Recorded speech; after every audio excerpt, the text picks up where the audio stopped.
السلام علیکم ورحمۃ اللہ وبرکاتہ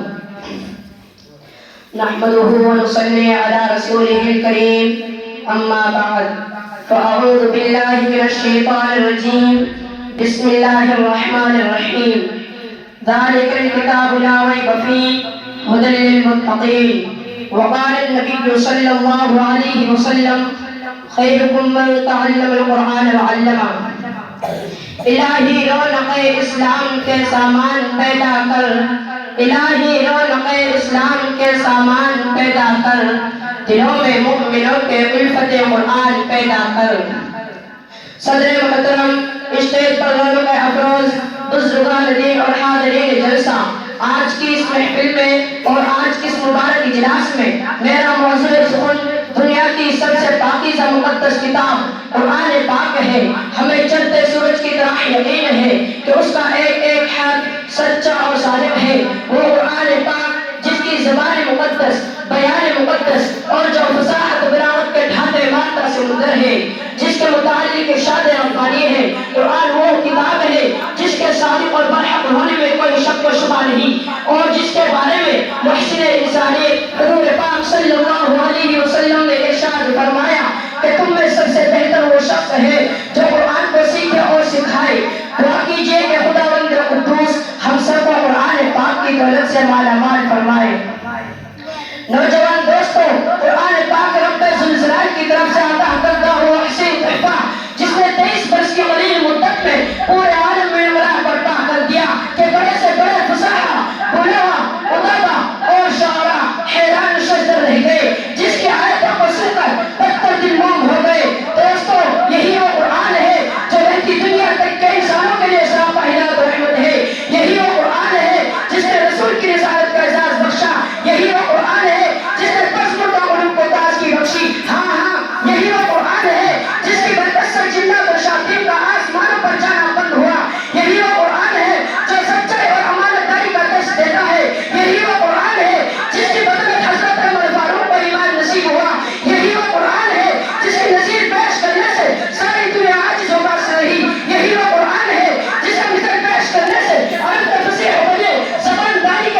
وآخر دعوانا أن الحمد لله رب العالمين.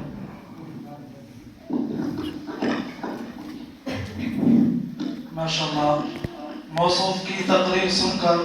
سامعین کی طرف سے انعام وصول ہوا. مولانا احسان کی طرف سے 50 روپے کا انعام اور مولانا عامر صاحب کی طرف سے 100 روپے کا انعام موصوف کے لیے جو ہے موصول کیا گیا ہے. موصوف کی تقریر سن کر ذہن میں ایک شعر گردش کر رہا تھا کہ زمانہ آج بھی قرآن ہی سے فیض پائے گا، کہ زمانہ آج بھی قرآن ہی سے فیض پائے گا، مٹے گی ظلمت شب اور سورج جگمگائے گا. اب میں